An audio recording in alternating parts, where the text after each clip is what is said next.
Halo, balik lagi bersama Antoni di channel Antoni Gotama. Ya, pada pagi hari ini saya akan melakukan spuring pada mobil Toyota Kijang ini ya. Oke, mobil ini sudah lama sekali tidak di spuring ya, dari tahun 2019 kemarin, dan karena pandemi ya, juga tahun lalu. Dan hari ini saya akan melakukan spuring. Bagaimana perjalanannya? Yuk ikuti perjalanan dari spuring ini.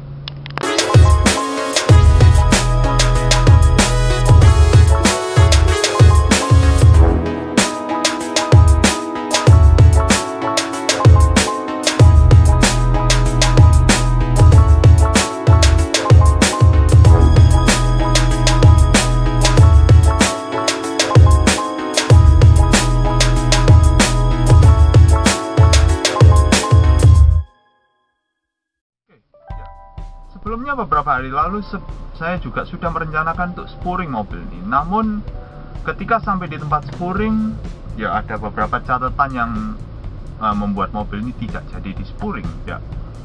Catatannya seperti ini. Ada kerusakan di bagian kaki-kakinya ya. Orang dari pihak mekaniknya memberikan catatan terot bagian kiri dan kanan ini kena ya. Lalu ada rack steer bunyi kretek-kretek ya ketika dibelokkan ya, karena ya sudah sering terasa lah. Lalu juga ada ball joint atas dan pangkon setir, pangkon rack steernya ya, kurang lebih seperti itu aja yang perlu diperbaiki. Namun yang sudah diperbaiki, yang bisa diperbaiki hanya tie rod dan ball joint aja. Sisanya rack steer yang bunyi itu nggak bisa diatasi ya, kurang lebih seperti itulah ya. Ya mudah-mudahan bisa lah mereka mau terima ya, karena kan kita sudah mengupayakan perbaikan. Mungkin ya hasilnya tidak bisa lurus ya, 0-0 gitu ya. Ya kita lihat hasilnya seperti apa nanti. Oke, ini bagian bawah ini ya, bagian bawah seperti ini. Ya, bagian bawahnya seperti ini. Ya, ini yang kemarin diganti, ini diganti. Sama ball jointnya diganti ya, tadi bilang. Ya, itu aja. Kita akan ikuti bagaimana cara spuring ini. Ya. Jadi ini dipasangnya seperti ini ya. Ini kayaknya buat ngelurusin itu. Ya, buat ngelurusin, ngencengin seperti ini. Oke. Kita coba lihat di sebelahnya, harusnya juga dipasang ya, seperti ini juga dipasang. Wah. Enak kalau punya hidrolik kayak gini, bisa lihat ngolong lebih enak gitu, daripada harus brosot-brosot ke tanah gitu. Nah itu berarti tempat tangki bensin. Jarang-jarang lihat enak kayak gini nih.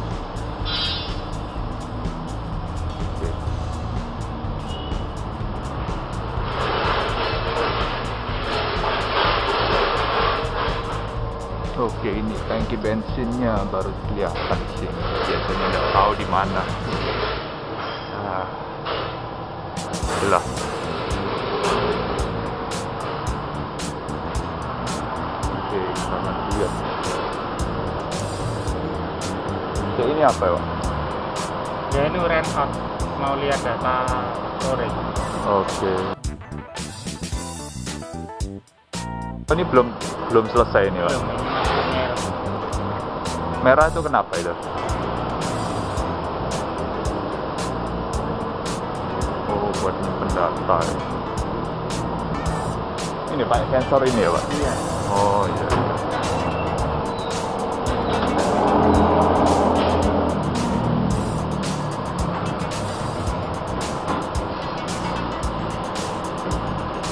Oke, ini berarti sensornya ini. Jadi ini dipantulkan ke sensor ini. Oke lah gitu.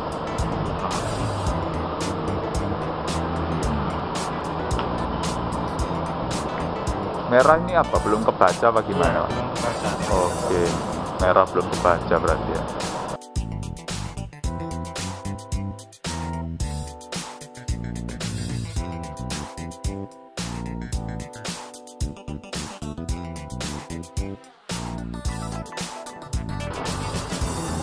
Oke, kita jeda dulu aja ya kalau gitu.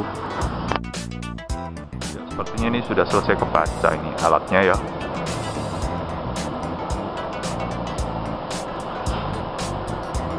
Oke. Sepertinya sudah selesai kebaca semua ya. Entah apa itu tandanya seperti itu. Saya kurang paham juga.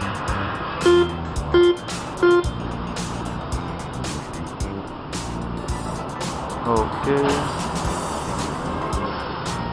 Ini kayaknya angle setirnya sini. Seperti ini. Oke, seperti ini.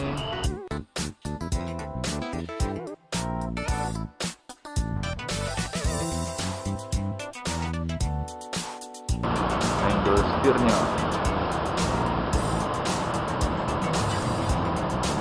Iya, ini kayaknya angle setirnya sih, kayaknya agak lebih serong ke kiri gitu ya garis lurusnya ya. Ya karena kan apa ya, selama menyetir ini ketika setirnya di posisi lurus justru malah agak nyerong ke kanan gitulah sepertinya.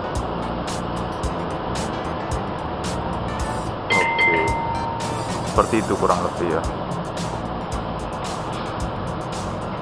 Oke, kita coba dibelok-belokkan ya. Ya dapatnya sudutnya segitu.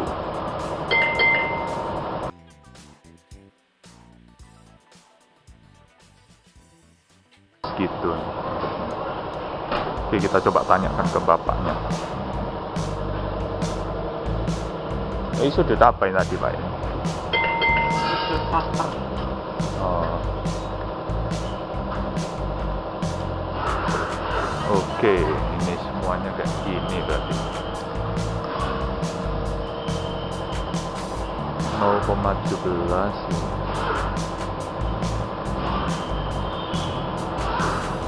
Jadi posisi setirnya gimana tadi? Lari kanan. Oh iya, emang nyeret kanan gitu ya. Kalau restir bunyi tuh nggak bisa 0-0 apa enggak kira-kira sudutnya? Apanya? Sudutnya bisa tetap jadi 0 apa enggak kalau restirnya enggak? Iya. Restir baru pun kita nggak mungkin bikin 0, Nggak bisa 0 ya pasti? Bukan nggak bisa 0, memang tidak dibikin 0. Oh, nggak dibikin 0. Karena sepeda ada yang tegak lurus ini, kan mesti di depan. Iya. Nah, ya. Bisa 0 itu.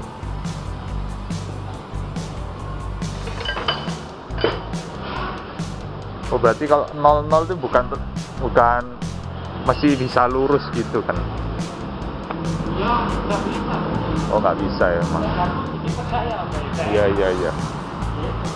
Oke. Oke, berarti salah persepsi ya. Memang tidak dibikin 00 lah setir itu ya. Sudut ya memang tidak selalu 0 karena ya mungkin belum tentu nyaman juga ya. Kurang lebih seperti itu.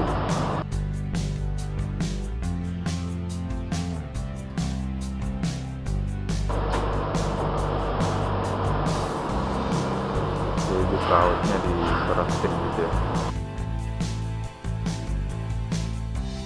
Kita jeda dulu lah karena ini ya enggak terlalu singkat ya, pasti makan waktu lama juga. Oke, bautnya dirapetin dulu.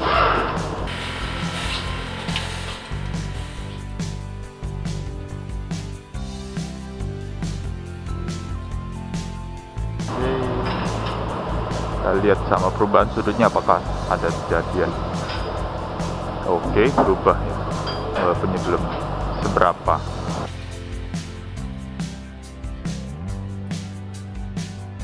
Ya ini sih lebih ke ngencengin bautnya dulu ya ini ya, karena ya spuring dasarnya kayak gini emang ya.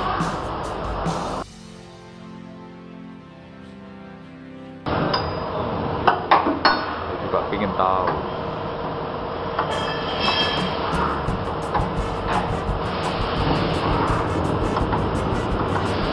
Jarang saya lihat bawah.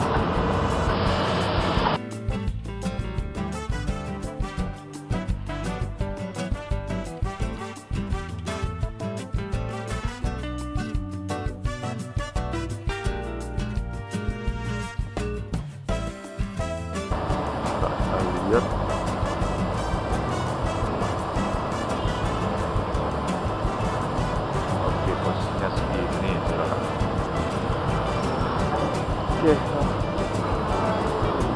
Kita jeda dulu aja lah.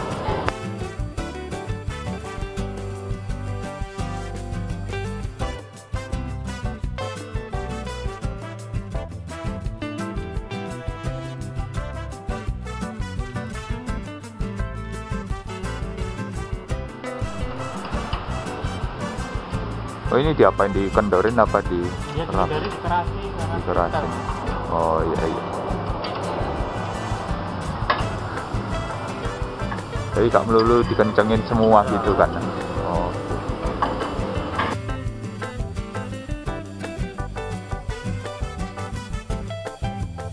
Kurang lebih seperti itulah ya. Jadi baut itu nggak selalu cuma dikencengin tok, tapi ada yang dikendorin juga biar pas lah setelannya gitu. Oke.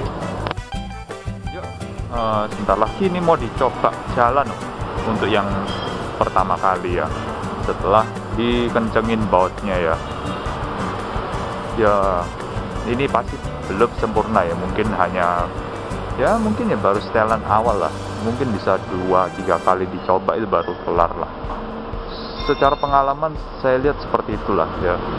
Kita tunggu hasilnya gimana.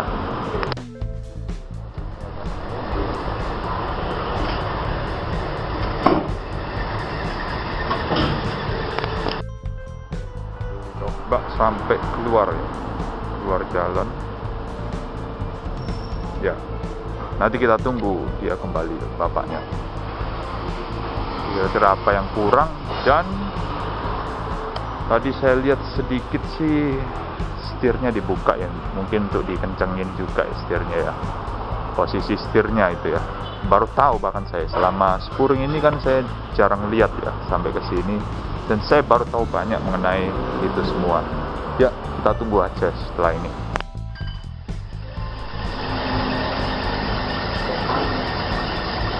Oke sih, tadi dicoba sudah enak katanya sama orangnya ya, tapi kan kita belum nyoba ya Dok.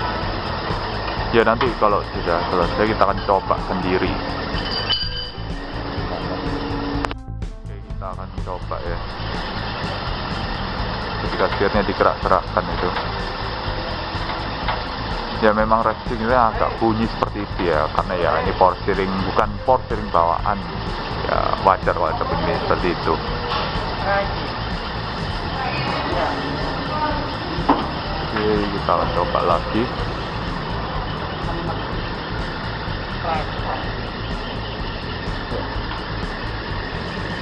Kenapa Pak? Bunyi. Oh, bunyi aja ya? Bunyi aja.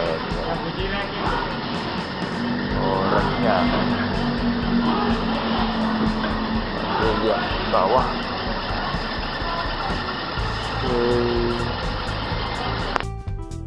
Oke, baru saja selesai spuring ya, katanya bapaknya sih sudah lurus ya setirnya. Kita akan coba sebentar lagi, tapi tetap ada sebuah catatan ya, kenapa spuringnya ini tidak bisa sempurna ya, karena satu, long tie rodnya masih pendek sebelah ya, di sisi kanannya itu masih lebih pendek daripada yang sisi kiri, jadi setirnya tidak bisa benar-benar lurus ya.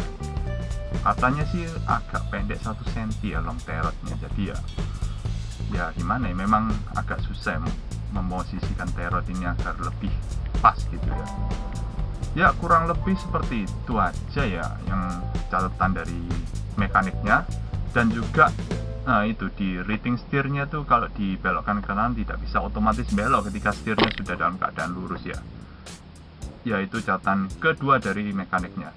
Ya kurang lebih seperti itu aja. Kita akan coba apakah sudah lurus setirnya ya. Tapi tentunya saya tidak akan merekam dalam kondisi menyetir karena sangat membahayakan keselamatannya. Yuk kita segera menyetir habis ini ya. Nanti sekalian sama penutup di akhir dan kesimpulannya. Yuk.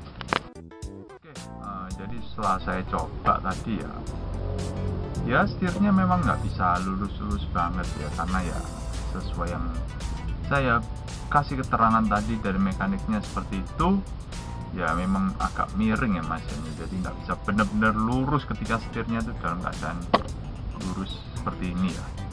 Ya itu ya saya nggak bisa bilang banyak sih, mau berharap benar-benar lurus ya agak susah sebenarnya. Jadi ya kurang lebih seperti itu aja ya hasil spuring hari ini. Ya mudah-mudahan spuring berikutnya tidak ada masalah lagi ya seperti yang terjadi sekarang. Ya ada-ada aja lah, mesti ada yang kaki-kakinya bermasalah jadi tidak jadi spuring lah ya, seperti itu. Jadi kurang lebih itu aja video vlog kali ini mengenai spuring ban ya. Dan mohon maaf apabila masih terdapat kekurangan, semoga kedepannya bisa lebih baik lagi. Dan akhir kata, terima kasih sudah menonton.